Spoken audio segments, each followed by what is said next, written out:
Hey my loves, welcome back, or if we haven't met, hello, welcome, my name is Ty. Today I'm going to try and explain my point of view that the tower can be good, actually. I know, like, what kind of love and light bullshit is this? But while I'm doing that, I'm going to be sharing 5 of my favorite tower tarot cards from different decks. This is another response to the tag Top Tarot Trumps that was started by the lovely Marsha of Musings by Marsha. And something that's been becoming really clear to me while I've been making these videos is my opinion about negative cards. That being that basically there aren't any. And as I said, it's purely opinion, so if you think the opposite, you're not wrong. But it became especially clear to me with the Devil and Death and now the Tower. And don't get me wrong, they can all foretell of some less than pleasant experiences, but I also think they tell of change, activism, and progress. The Tower, especially, I think speaks to the crumbling of hierarchies and falsehoods. And that's my personal view of the Tower, that it brings down things built on unstable foundations. It collapses only that which needed to be toppled. It's change that uncovers truth, and in that sense, I think it can be a really beautiful card to encourage activism and progress, whether that's politically or personally. It shows us the harsh reality that sometimes destruction is necessary for something more stable and more true to be built. So our first tower card is going to be this one from the Tarot of the Divine. Tarot of the Divine is a deck that I got fairly recently, actually. I was a bit inspired by the channel Sapling Tarot. If you haven't seen that channel, go check it out, who uses this deck quite a lot. And I think this card is a really good example of how the Tower as a card doesn't need to be completely a negative thing. Because this card shows Rapunzel, the story of Rapunzel, and in this story, the Tower moment is the turning point that makes the happily ever after possible. If you recall in the story, Rapunzel is locked in the tower from the time that she's a child. She doesn't know any other life, she probably doesn't even really know she's a prisoner. She's kept captive by the witch who tricked her parents, but she's also held there by her own fear. She never dared to escape because how could she? She wouldn't know how, and she wouldn't have a clue about how to survive in the outside world. She could probably have lived in that tower for the rest of her natural life and been just fine. But there's something in her that understands that there's more to life. So when she falls in love, she suddenly can see that there's so much more to the world out there. So escaping was her tower moment, that moment where her whole world fell apart. Everything that she knew and her whole idea of what life was suddenly gone. She was taking this huge risk and facing danger all for love. When she was locked up in the tower, she was physically safe. But once she was out, despite the fear and pain of escaping, she had freedom for the very first time. And more than that, she had love. She had the opportunity to experience so many things that she could never have dreamed of before. And that's how I see this card. It's a moment when something we were comfortable in, some routine or system, gets exposed and we can finally see what we were blind to. There are structures that need to be brought down. They become obsolete or they get corrupted. Whether that's social systems, institutions and hierarchies, or our own personal thought patterns, attitudes, ego. Sometimes we become so comfortable with mistreatment or a bad fit that we don't see how many more options we have. The Tower is that, slap in the face from the universe to wake us up to it. It reminds me of the phrase, ignorance is bliss. Maybe it's all the Scorpio in me, but I'll choose knowing every single time. I want that slap in the face if it means getting to the truth. Next up is this card from The Wild Unknown. Forgive the size of it, it is from the pocket edition. But it basically shows a massive tree getting hit by lightning and set on fire. Which definitely, that, as I said before, big slap in the face energy. And of course, I think our first response to an image like this is that it's really tragic. We think about all of the animals that probably live in that tree, and we might think about the insects or even the tree itself. All of those critters were perfectly happy living in that tree, and they'll be devastated by its loss. But there are other trees, and they can rebuild. It could be that dispersing out into separate trees and building new homes is what was needed for the genetic diversity of these insects and animals. Something like that. I don't know, I'm not a biologist. But also, those creatures that we think of, they're not the only life forms. What about all of the insects that feed on burned or dead wood? Or mycelium and fungi that'll grow on the dropped limbs and the dying roots? Soil microbiota. I don't know, I think I'm going to lose this metaphor because I don't know enough about how trees rot. But you see where I'm going here. We can't only think about ourselves or about things we can relate to. That's a really narrow perspective. We might just want to say it's tragic, but the situation is more complex than that.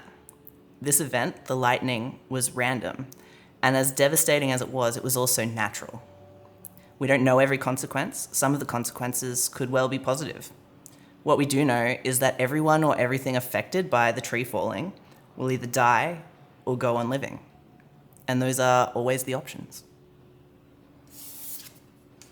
Taking a slight turn here, this next card is from the Renaissance Tarot, and actually to me the most interesting parts of this card are these two figures in the top corners.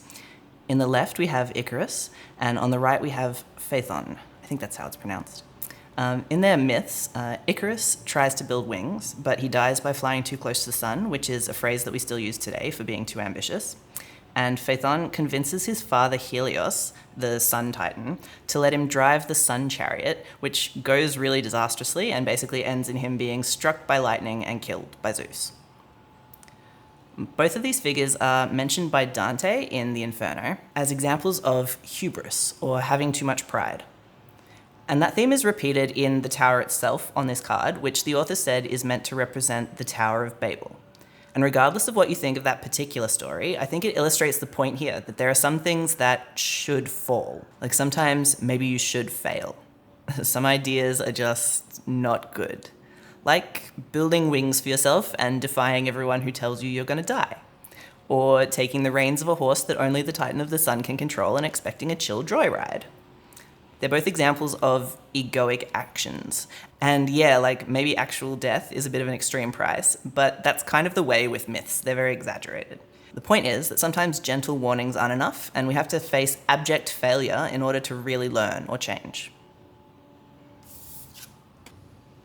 Staying on the theme of myth, the next card is from the Mythic Tarot, and this card shows us Poseidon, who, a bit like the Tower card, I think gets kind of a bad rap sometimes. But in this house, we are not mythic literalists. I think one of the reasons why Poseidon in a lot of the myths acts kind of destructively is because the ocean is destructive. The force of a wave or a tsunami or a hurricane is immense, and it is frightening. And it's very human to feel fear in the face of something so extreme that can take human life or destroy human structures with such ease.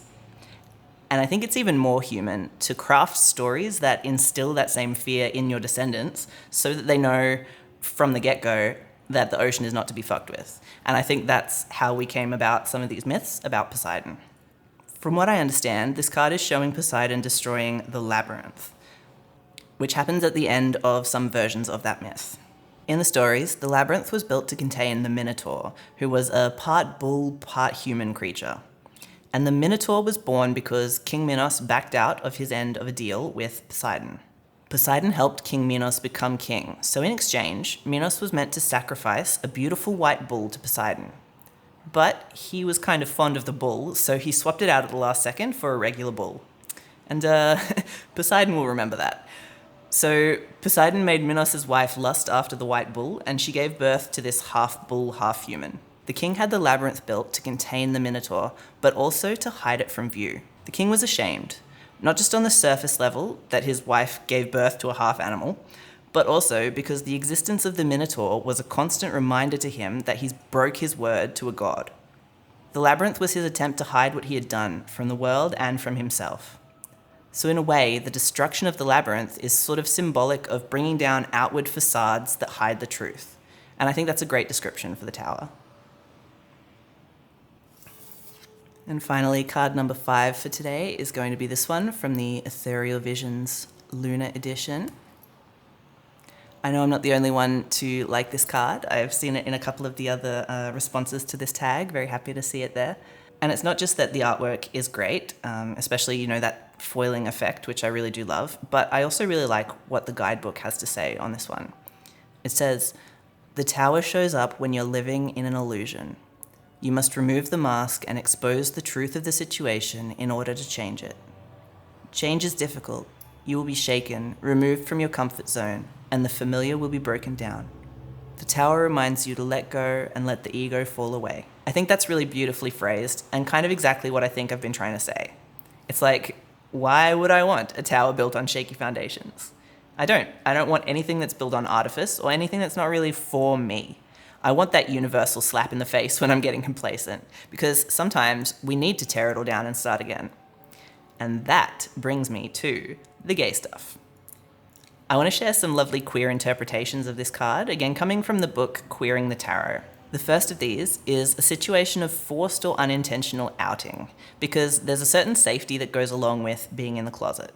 So when you're outed, that safety evaporates, which of course can be extremely traumatic.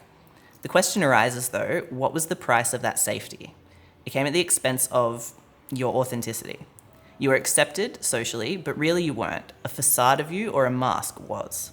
The real you is the one who deserves that acceptance.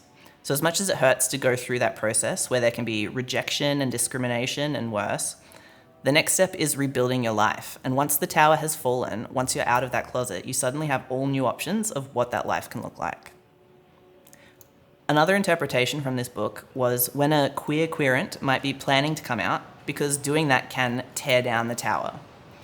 If you imagine someone who's about to come out to their loved ones, there's a possibility they'll face some negative responses.